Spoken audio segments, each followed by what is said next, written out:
Chad. What? Chad, what? Chad, what? Already? Hello, can you hold my calls? Siri, get me some fucking volume. Thank you. Lady. What do you mean the show isn't already volume? Yeah. Chad, what episode is this, Chad? 300. Make sure I get this right. Yeah. 122. 122. My batting average in high school. Is that good or bad? That's terrible. I have no idea. He's talking about chicks again. Yes. Oh, yeah. For the record, he never played sports. Yeah. I played with my balls a lot, though. See? My baseballs. Yeah. Well, that's sports. That's a sport. I guess it's the kind of golfing. It's a full contact sport. Yeah. Yeah. It's very hands-on. Don't look in the stock drawer, Mom. Man, what a time to be alive. Yeah. Yeah. Okay, thanks. Everybody, thanks for tuning in. Probably not the medieval times, not the best time to be alive, but somehow they made it through. This time it's good to be alive. I don't know if they did. Medieval? Yeah, I think everybody looks pretty new right around there. Everybody's shiny and happy. Yeah. Yeah. Where's this going? This is going to SlapperCast, episode 122. I thought it was one. Yeah. What's happening? So much, and yet not enough. You know, we've often, and we will talk etiquette often because our load in, our setup, and our tear down is quite rapid. In as far as bands go, I don't like to stand on the stage and talk. Hey, can we get a picture? You know, when there's another band coming up, just get off. And even if there's not, if you're working, 9 times out of 10, the sound guys, he can't get to drinking or get to enjoying his night until your shit's off the stage. So we're pretty quick about that. Yeah. And then when you run into it and it's not, or it's the newbie when it's their first rodeo and they can't understand that you're. Mm-hmm. Or even like the guys that walk up on, like you just finished your last note, bam, thank you very much, we'll see you next time. And then you turn around to do whatever, and you look back, and someone's standing there with their guitar and their amp, like on the stage. Give us just a minute. Unless you're on the stadium stage where there's enough room for everybody to put everything they want up and down, then you're sure. Yeah. But that fucking band that played after us up in Arlington that weekend that we went up in Arlington, we played that bar. Yes. Before the Highland Games, fucking kid walks up on stage with a stool, puts it right in the middle of the floor. And I'm just like, I even said, hey, give us a chance to get our stuff up before you guys. I was standing right there, and you were a little bit more polite than you are this morning. Yeah. Eric, you were. What? You were. This is how I talk. I know. That's what I'm saying. But you were cordial. It wasn't a hey. I was about to say it like that. I know. But that's why. Get off the fucking stage. That's why I'm bringing it to light. Yeah. It was impressive. And so, of course, he puts it right in front of the riser, which is right near your stuff. It's right near my stuff, obviously. And I take my first load down. I come back and I move the stool and I put it on the floor next to the stage. And guess what happened? The stool never showed up one iota during their set. I'm like, what the fuck is this stool doing here then? Usually they turn it upside down and invite their friends. Of course. Maybe he was humiliated. It's like, I guess it's not cool to have a stool. I don't know what they were thinking. That's weird. Maybe they're going to have a fire. It was cold, remember? Maybe it was kind of chilly that night. Chilly and rainy. Another example of this was at the private party that we played. And this was actually, it turned out cool because there was a band that opened for us called Razcat. I had nothing but good things to say about these guys. They're a great band. They're young kids, probably late teens or something. I have no idea how old they were. I think the lead singer early 20s was a little bit older. Yeah. But they were very young, but they were playing good shit. And they played their instruments well. And we were having a fun time watching them They played right before us at this private party we played out in Richmond, Texas, a couple weeks ago. But as you would expect, young kids, when they were done, they didn't so much get their stuff off the stage really at all. They kind of dilly-dallied. And I think, did you go out? Was it you who went out and talked to the guitar player? Hey, we're going to get ready to set up. Can you guys? Yeah. And the guy was like, oh, yeah, totally. Yeah, and then even the singer was moving stuff at that point, which was impressive. What do you mean, even the singer? Yeah, usually I'm sorry. Anyway, well, you're not just the singer, though. No, I'm playing. But I mean, no, that is usually the way. I brought my microphone. Yeah, I'm done. No, set the PA up, load it in. Although that drummer, she picked up, and it's not because she's a girl. I just think because she got waylaid because people were talking to her and shit. A lot of people were talking to her because she was a lot of fun to watch, and she's decent, a really good player. Like the rest of the guys had to move her drums. And I think I even made a joke to Jeff about that. I go, see what's happening here? Yeah. But I think it's because she was, glad handing with everybody. Sometimes it pays off to give people the benefit of a doubt. Of course, we knew they were kids. I kind of saw that one coming when they didn't get their shit off the stage immediately. You learn that the hard way. That's really the only way you learn is when people yell at you. But they were cool. I was impressed with them. It's a learning process. Yeah. Yeah. Festival stages are not a lot of fun in that, there's the MC, then there's the stage hands, if there's stage hands and whatnot. And so you've got to maneuver in and out of your stuff. And that's when your shit gets lost. That's when you lose your guitar stand, your microphone, your, whatever you're bringing, if stuff gets out of whack on your, your setup and your teardown, then you're going to be, or when you have, this is my biggest pet peeve, is when you have a weak link in your fucking band. When you have that one fucker that just disappears because it's load out or load in time, and you're left, it's literally a wheel off a vehicle. So you're hoping that it can balance it again, but it doesn't always go that. It usually crashes and burns. That's when you lose gear. That's when you get the reputation of being slow, we're moving on because you're not getting, So. And it's also the kind of stress you don't need in your life. I mean, it's not stressful like the idea of like, I can't pay rent or that kind of thing, but it's the idea of like, you want to get off the stage quick so the next band can get set up and get ready. Who knows how much stuff they have? Yeah. Who knows? We want this thing to run on time. At least I think the three of us do. We want things to be kind of precision kind of a thing. So yeah, it's at that point where it's just like, where the fuck is this guy? Now, where's his shit still here? And he's out back, drinking a beer, talking to whomever. So and or just, she, or what? I said he's out back talking to whoever, or she's out back talking to whoever. Yes, I'm not saying. Chad's got about 6 more answers before he gets. I dig it.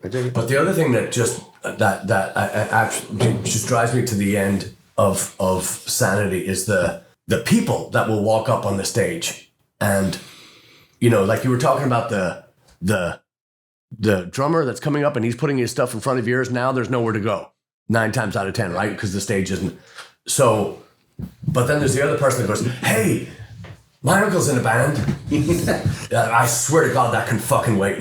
You can stand over that, I mean, this is, or, hey, can I get a picture? No, fucking shirt is wringing wet. And, I don't care. I do. Yeah. I don't want this shit touching me. And I don't want Neil Diamond you touching you. No, don't get the fuck, So that's another one too. And then these, these wonderful places that we like. And I'm not knocking this at all. I mean, I love small clubs. I love to play in the case in point, Botanic Gardens. Very, very, very, very fun. And very, with our setup now, we can play at any proximity. We literally can play an old folks' home in front of the wheelchair because of the way that the gear is, and I love it. But can I get a picture? Uncle's in a band. Did you know dogs have whatever it's going to be? The guys just say, one time I saw, you remind me of so and so. One time I saw him play at the Shut the Fuck Up. Yeah, And the other one, other great one.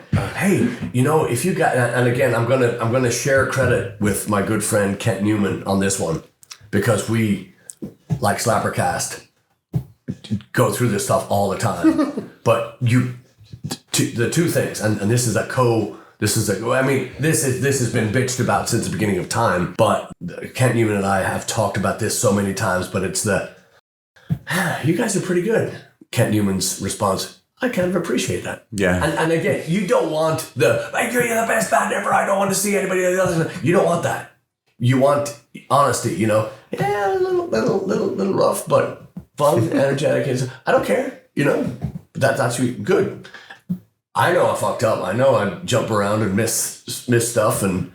But the other one is, which again, I'm that's tongue in cheek. I love that. you know, oh, yeah, pretty good. The one that drives me up the wall is, and again, this is the one.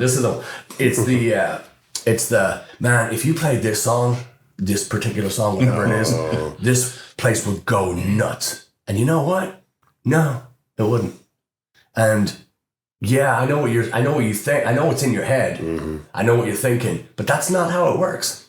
And it doesn't matter if you're ZZ Top and you are, you know, playing that hit. You know, that's going to kill. That kills all the time. That's why they've been a band for 50 years, you know? But the other one is, you know, hey, do you know this one? How about this one? Or this one? Even this one? You go, why don't you let us fucking play what we're hired to play? We're not coming in to do, I hope they ask for, you know. Yeah. There's different flavors of those types of people. There's the ones that are really annoying, the ones you can just tell. You're not supposed to eat them, Chad. The ones you can just tell are just, they really just want to talk to you for a second, you know? Yeah. So they'll come up and that's cool. It's as long as they're not taking too much of your time, but you're like, hey, do you know this song? No, I don't know that. Oh, that's cool. Thanks, you know, or something like that. Or they'll suggest something else that might be a little closer. What about this? Yeah, we know that one. You know, that happens sometimes too. Like they'll actually say something and they know we play after that. That's helpful. But you know, that's fine. But that's always fine if it goes somewhere. But if it's just we use this one, just, you know, until death do us part. But the one where they came in, I don't even know the guy's name, but I think he's hip hop or something. We're playing this Pogues, Thin Lizzy, blah blah blah, on and on and on and on. These traditional Irish songs, these rebel songs, and they come up and they ask for this hip hop thing. Yeah, I'm going, are you paying any? Yeah, did you just walk in, or did you just land on the planet, or what? You know, there's no direction. There's no way to connect those dots. Are you deaf and suddenly gained hearing? Yeah, so you can talk to us. Yeah. So hallelujah. Oh, it's the ones that, like, you start the song 1, 2, 3, 4, 3 bars, 4 bars. Somebody walks up. Yeah, stands yeah, there, yeah. Like we can't do anything about this right now because we just literally started a song. Yeah. Can I talk to you for a second? Yeah. Do you know how songs work? There's a beginning, a middle, and an end. Talk at the end if you want to. Please don't. Write that down. Write that down, kids. That's how you write a song. Yeah. Intro. Meet. Outro. Lots and lots and lots of words. About things. Yes. That may or may not have happened. Always. Oh, yeah. Only honesty. Mm-hmm. What else is new and exciting? Music. We're going to have CDs today. What? No, we're going to order CDs. Yeah. We finalized-ish the liner notes for the record yesterday, I think. Yes. The other day? 3 days ago now. Yeah. 3 days ago now. So yeah, the last thing that Via was working on, the guy who's doing the artwork for the album was the interior design of the CD.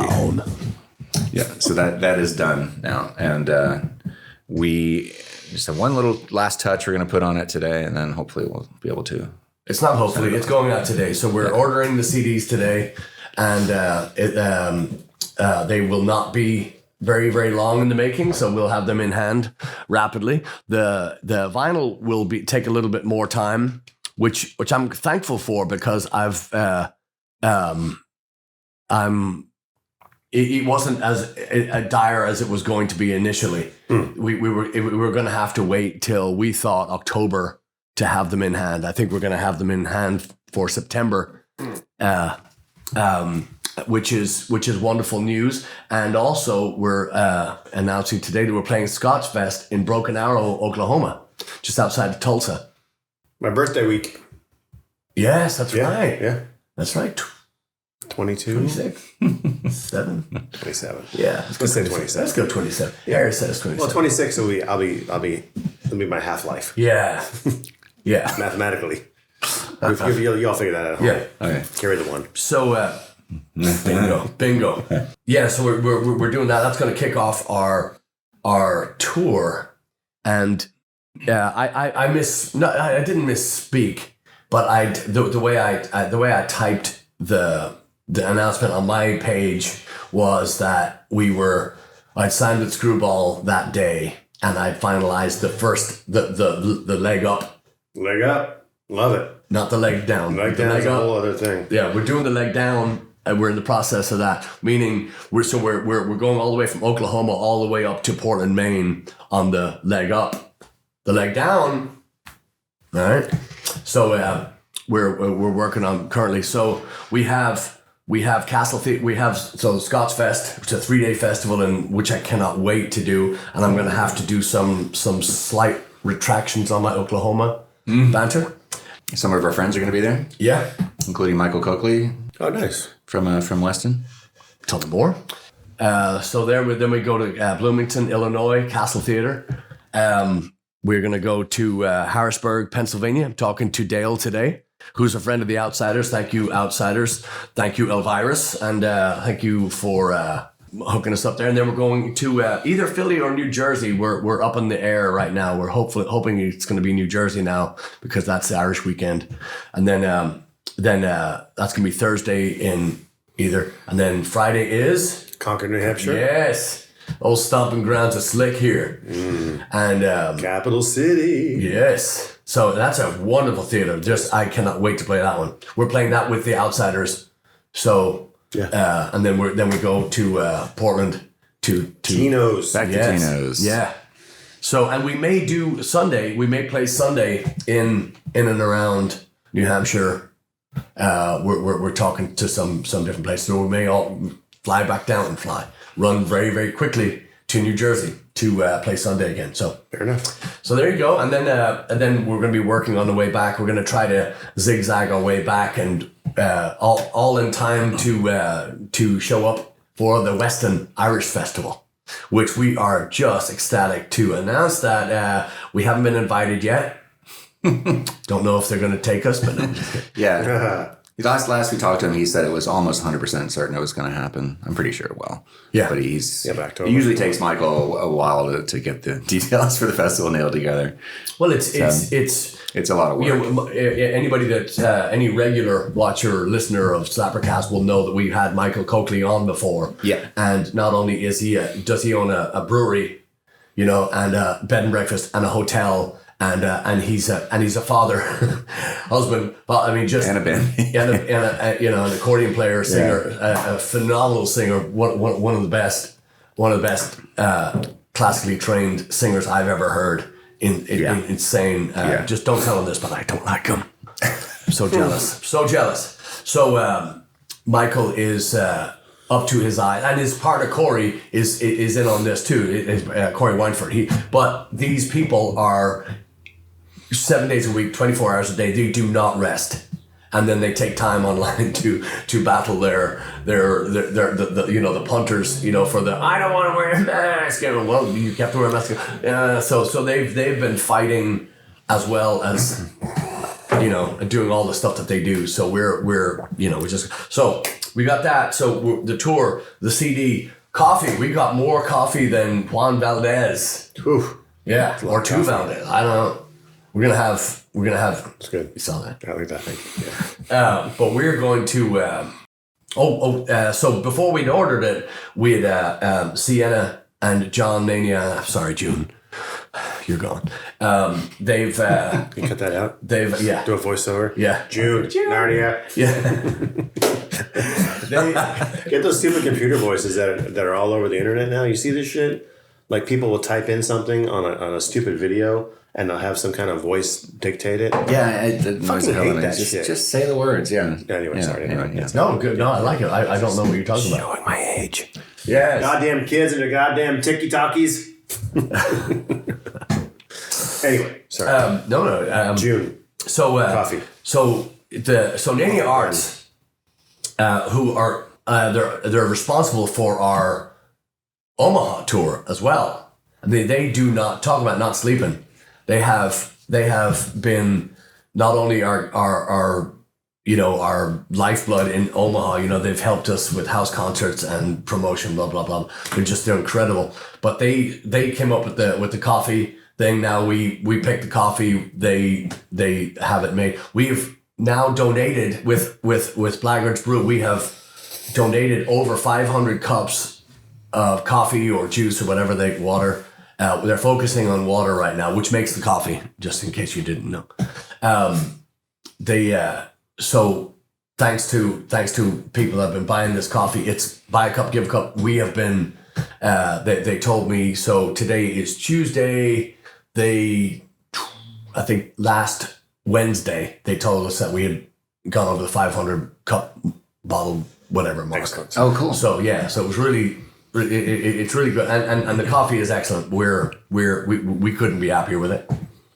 And what was the bit before that? Yeah, the Omaha tour. Yeah. You can go and buy your tickets on blaggards.com now. It's up there. Yeah. The other thing is too. We're not taking people just from Texas. We're bringing people from even if people are doing the staycation or the crap. They're gonna come with. I mean, so we're gonna advertise this as a national thing too, so you can come from anywhere. But it is going to be, it's gonna house concert. We're gonna do the thing at the Travel Design Lodge. We're gonna do the zoo trip. We're gonna have and I cannot stress on how hospitable Navy Arts. I mean, just they're just top of the line. You don't get any better. Yeah, you don't get any better. They're just they're just class. Real deal. Yeah. So the price is $6.99 for per person, and it's land only, meaning it doesn't include airfare. But if you need airfare, there's a number. If you go to the website, there's a number there. A friend of Sienna's, Travel Design Lounge. Yeah, they will help you out. Get you a good deal. Yeah, so we're the house concerts at in Omaha have been legendary. We are ecstatic about going back and doing it again. Really, really fun. Yeah. Yeah, lots of tricks up the sleeves and sleeves. We're gonna have records in hand too. I'm not wearing any sleeves. It's summertime. Ooh. Oh, record sleeves. Yes. You don't have any sleeves. So I know. There you go. I sold them all for coffee. Like wristbands out of them. Yeah. So this is more of a band point of business, but we might as well let our listeners share this. Make a marker. We've got to find somebody to fulfill these orders. These waters? Do what? Fulfill the shipments of the CDs and the LPs and stuff like that. We have to figure out where they come from. We could do it, but I think we should probably get somebody else to do it. It's going to be a money bags over here. I know. He's loaded. Or you with the time bags, apparently. What about what the fuck am I doing? Yeah. Mondays and Wednesdays. Well, Mondays and Thursdays. Yeah. Drum lessons. Anyway. I discovered Drum recently lessons, yeah. CD Baby, who used to be huge for selling independent music, they don't sell physical product directly anymore. They just provide it to other stores. Yeah. Including Amazon. So you can find our CD on Amazon, but we obviously would rather you not go to Amazon. Don't go to Amazon. So, we got to figure that out. I stopped using Amazon during the pandemic because they reported on the amount that he was making and the amount that the employees were making. I said, I'm not doing it anymore. Yeah. We have slight discrepancy there. Yeah, we have Wayne at Sweetwater. We have Rob at Guitar Emporium. Just it's that way in case you're watching. I'm on. We have Luba, the aforementioned Luba at Rock and Robin. We have Cactus and Sigs if you want to buy a record. Yeah. So we have everywhere, and we our LPs will be available at Sigs and Cactus, CDs also, and the coffee we're going to have with us at all time. We have a new airtight container that we're bringing the coffee. So all our shows will have coffee. If you want to buy your coffee online, we're gonna, when we get a little further in, we'll get this record, ordered, and it's going to be, in transit and whatnot. But then we're going to figure out how to do the coffee online. But the coffee benefits the Sienna Francis house in Omaha, and I'd like to expand that to where we can do so, because I want to benefit Houston as well, and so it's for a later date. But just we've always been big fans of the No Kid Hungry program and the Houston Food Bank, so we want to just kind of spread it around and get this to a spot where we can just like I say, just benefit all these places because they do incredible work, and we're so lucky to live in such a great town with so much to offer. That you really are you're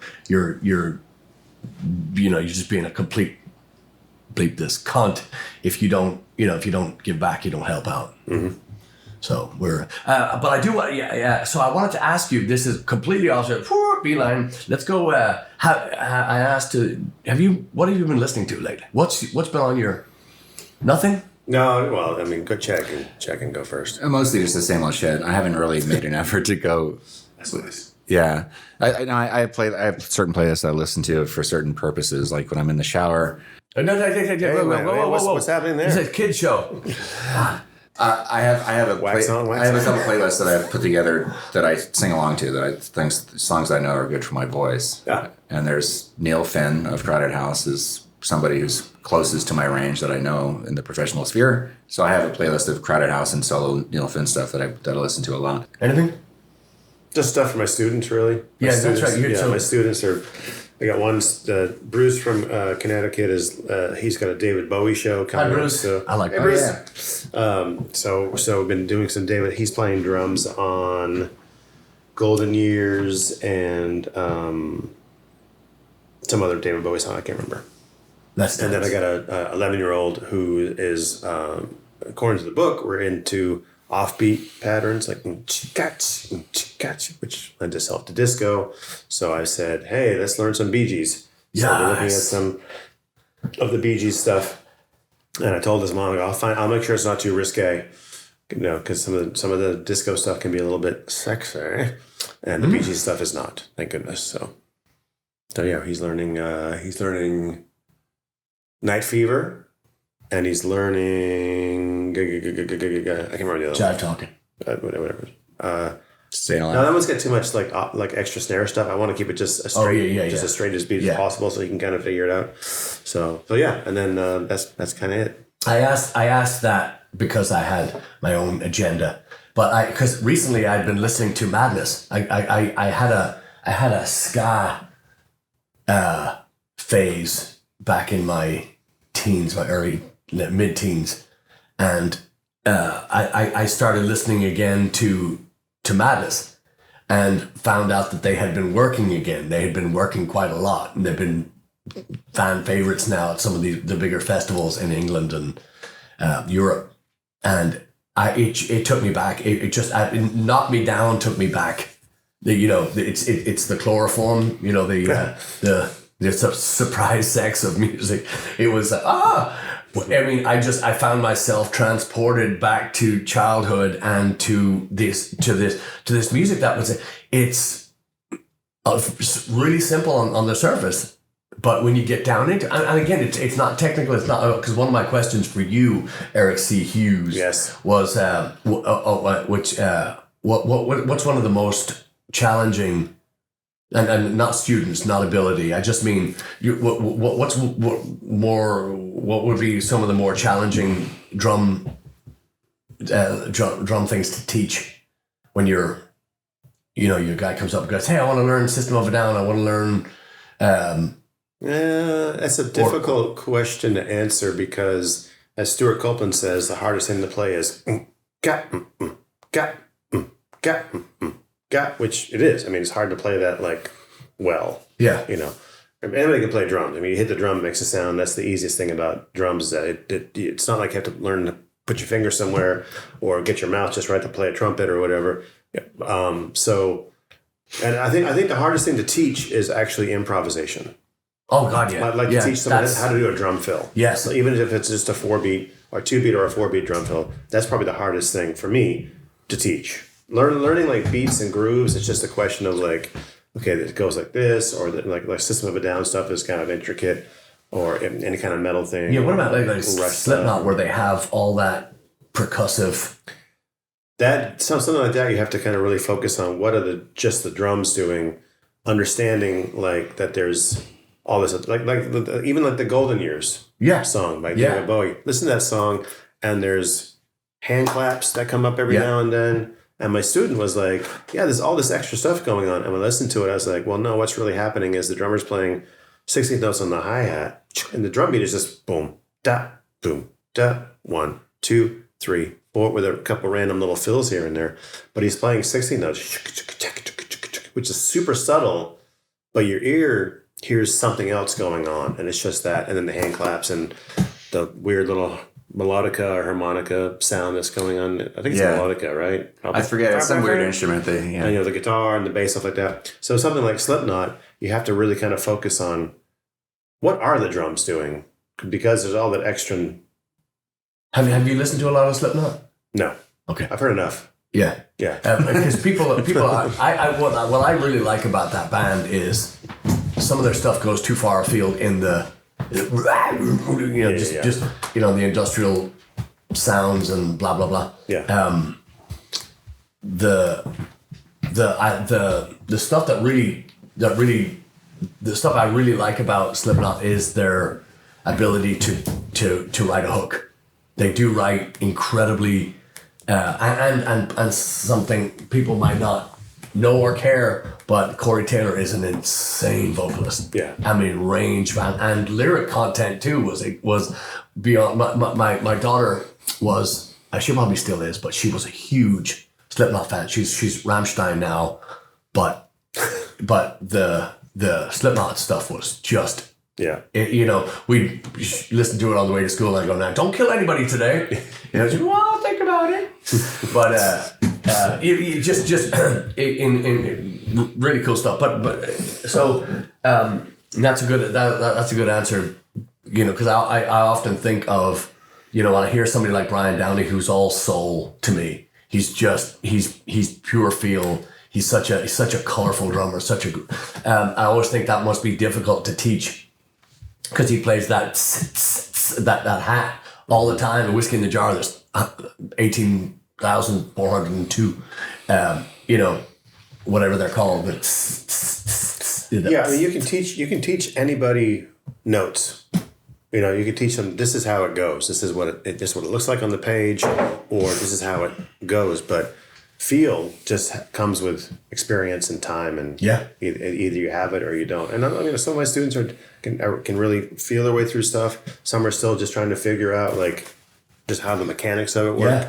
But like you're saying, like the way Brian plays, or the way Nico plays, or Vinny, or any of the great drummers that we keep coming back to, Greg Bissonette, it just comes down to experience and feel, and being told by someone, maybe do this or maybe do that, and learning to get your shit off the stage up top. Hey, so back to the madness thing, specials, the beat selector, all this bad manners, all these things that I went through in the early teens, mid-teens. So I went back and just started listening to those. The only stuff that really stood up was specials. Actually, the beat too. They call it English beat now, but the beat, specials, madness. I mean, but madness is, and their drummer Woody Line or something. It's Woody Wood. It's something, but very meat and potatoes, and very kind of stiff when you watch him play. But I mean, it's exactly what that song needs. Yeah. And their Barso, their keyboard player, killer player. Just again, not flash, but every song seems to have the tongue-in-cheek. Over here, it'd probably be Our House. Well, that was a big hit here. Yeah, that's what I mean. But because they were essentially unknown, and they joke about their first American tour where there were just people like, "Who the fuck are you?" It's just it's insane to me, because bands that made it out of England, like, how did Eric Clapton get big? I mean, how do people show up at that show?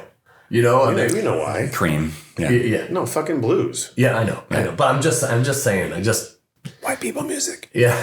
Yeah, it really is. I mean, it's a torture to listen to, and then you have this band that's just so lyrical content is beyond funny. If you their House of Fun,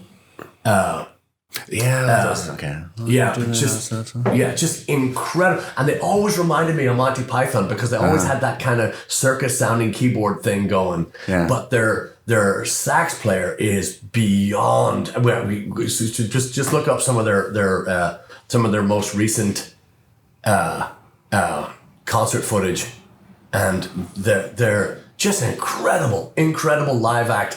They all kind of stand back and do the thing, and Suggs, the singer, just does his. Nobody's jumping, but their sax player is. Each one of them could be a stand-up comedian. It looks like each one of them could be, their own band leader and do their own thing, and that's what they attribute their sound and their success to. Is everybody on there has something to offer and something meaningful to offer, which is. Yeah. Anyway, so that was I've just been dying to get to that because it took me back to the thing, and I say knock me down like a chloroform, and a thrown in a van, just unknowingly transported back to my youth. My cousin Peter Devlin, bass player singer from my cousin's band, the Devlins, he was the one that introduced me to madness and to that stuff, and I was immediately hooked. It just took me, and now, ton of years later, to 45. To go all the way back to that is mind blowing. Yeah. So I'm going to dig deep into that. I'm going to dig deeper into the record collection and listen to some of the old LPs that I have just to see what else. Yeah. Yeah. Why not? Yeah, Madness is that band. Anybody in our age group who remembers the beginning of MTV, even if you can't name one of their songs or know who they are, you at least know. Hey, you don't watch that. Watch these, because the MTV used to use that in their station breaks, all the time in the early days. Yeah. So. Yeah, and it's just wonderful listening stuff, and. It's like I said, the lyrics just crack me up. So well done. Baggy trousers, the hits. Even they had a song called "Shut Up," which was really good, and they have another one called "The Bed and Breakfast Man," which is just. You want to talk about hook? Just hook. I knew what he was talking about when I was a kid, and listening to it now, it was magnified. Yeah. The stuff. Anyway, so that was my reason for steering it in that way. Fair enough. That's cool. And it's so cool that they're still doing stuff too. And I assume a lot of the original members are still in the band. Yeah. It's all the original members. If I'm not. Yeah. It's all original members. That's so rare. Yeah. But they figured out they figured out when they were asked to do these festivals that they were not. Just being hired because of their past. They're doing stuff that's it's potent and it when it works right now. Mm-hmm. So it's one of those bands that you take out of their era, late 70s formed, and now it's 2021 and they can still be still deliver the goods. Yeah, I'll have to. I'll look up one of the shows and just put it on there, just link to it, because it's worth it's worth the watch and the listen, but it's also if you can dig in and listen to the words. Oh yeah, just watching the time. Good. Oh yeah. It's good stuff. Yeah, Madness, check it out. I'm gonna check it out today. Yeah, Twang Fest, big hit. That was fun. That was fun. It was great. A lot of good comments from people, including on Monday when I hung out with a bunch of Continental Club type people. They were very appreciative and very complimentary of our performance. Good. Yeah. Apparently the event sold out too. I didn't see that until later. But yeah. They were close to selling out online, and I think they had some walk-ups that kind of pushed them over the edge of insanity. So for those who don't know, the Continental Club here in Houston, last weekend. Yes, they had their first annual Twang Fest, which is hosted by Luba. Yep. Yeah, and his band were incredible. I hadn't seen them. They're always playing when we're playing, and then Sundays when they do their ramble, I'm always. It's hard to ramble out of bed. Away, yeah, we got to play with bands that we never get to see because we're always either working or recovering from working, but I do want to plug the, we Beatle on Thursday nights at Continental Club, and They will be inside. yes, For every show for Beatle now is inside. okay. So act accordingly. Even if the weather's Yeah. They Okay. decided they want to move inside. okay. So it's fine. It's good. I mean, they work in there. They're working. Well, but Beatle on Thursday and Luba on Sundays. He does that his ramble on Sundays. Yeah. But so we got to play with all these people that we don't get to see. Obviously, Beatle wasn't there, but playing with our peers from this town and seeing the talent on those stages. So they had an acoustic stage set up on one side, and on the other side they had the electric stage, and as the electric was setting up, the acoustic was playing, and then vice versa. Yeah. And it was so much fun, and it's so it's such, because we had a day gig on that was a Saturday, wasn't it? Mm-hmm. Yeah, so that Saturday.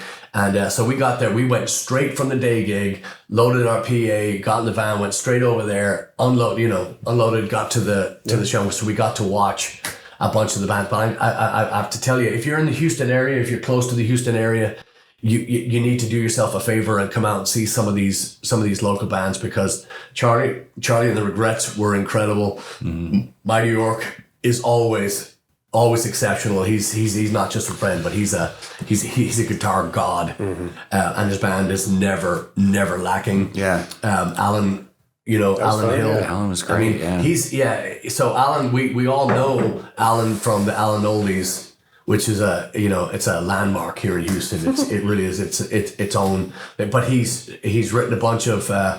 He has a new record called All Over the Map. And he did his thing with Eric C. Hughes on drums, and it was phenomenal to watch. My rambling point, Lua, for all this is Jack Saunders. Yes, I was going to Fucking Jack. Oh, what a! So he played with Alan. And Houston legend. Yeah. Jack Saunders. But he's even better than I remember, and I remember him to be. He was just no notes, nothing, just a head full of music and a body full of steam, and just I mean, so subtle and so smooth and so just rocking. So what Mark Riddell on bass, and it was incredible. It was really fun to watch, and it was fun to watch because we don't now we don't ever get to see play, except when we're got our ass in your face. Sure, yeah. And we don't want to talk about that. Cut that part. But so we don't get to see, and when it was so much fun to watch, and it was nearly a subdued Hughes. It wasn't a Subdued It was Hughes. singer, songwriter, drummer Eric, as opposed to Blaggards Eric. Yeah, and it was A couple of people said that too. They said watching you play, and I'm not tooting my own horn, but watching play with Alan and then Blaggards, it was like, night and day. Yeah. Not in a derogatory way, just like inside, keeping it right, because the songs are, he's trying to tell us something, and Blaggards like, we're going to tell you something, we're going to have a lot of fun doing it. Yeah. Yeah. But it's fun. It's fun, so fun watching.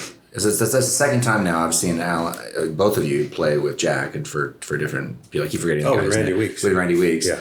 That was the first time I'd ever seen Jack play guitar for anybody. I'd known him for years as the bass player for Shake Russell, and occasionally Dana Cooper when Dana played with him. And so he's always been a sideman. As when I've seen him, I don't know if he ever sings lead or whatever. But he probably did sing. He probably did sing lead with Shake. He sang backup with yeah. Randy. Oh yeah. But I'd known Jack as a bass player for a while, and I known Alan as a bass player. Alan was playing bass with Randy Weeks, and of course he played bass with a bunch of other bands. Hell Orbits, Hell Orbits, all the Doug Song shit that we did. Banana Blender, Surprise, Cheap Trick Band, Chuck Berry. Chuck Berry. But it was just really cool. It was a thrill to see not only what a great guitar player that Jack is, but just how completely versatile he is. He doesn't have just one gear, which makes sense. He's a record producer too. That was I've had experience with him as a record producer with our friend Davey Bryan.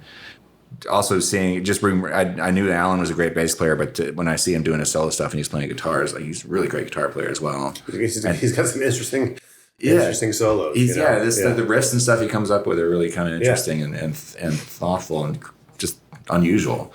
And then, but Jack, the stuff that Jack was playing along with him was just so good, so ridiculous. Well, Jack's not a showboat. Jack's playing songs and solos and notes that fit he doesn't ever step outside his thing. He never does you would never catch him doing a dive bomb. Who would do such a thing? Or you would never see him doing, like a shred or a sweep pick or a thing. People are, my whole point for this thing was in Houston, we have, of course, we're the second largest city in the world. Okay.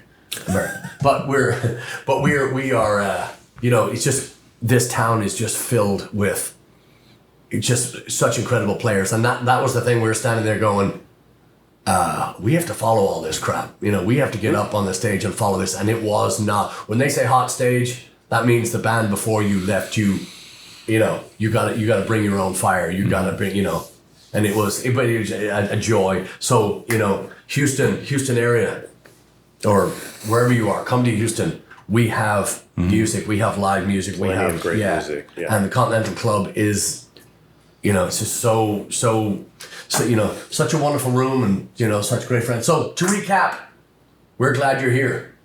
Thanks for listening. Thanks for watching. Indeed. You get to Austin and play some drums for the love of God. I'll do that in a minute. Yeah. Yeah. All right. Cool. Guess that's it. Yes. I want to do Yeah. Thanks, everybody. Cheers.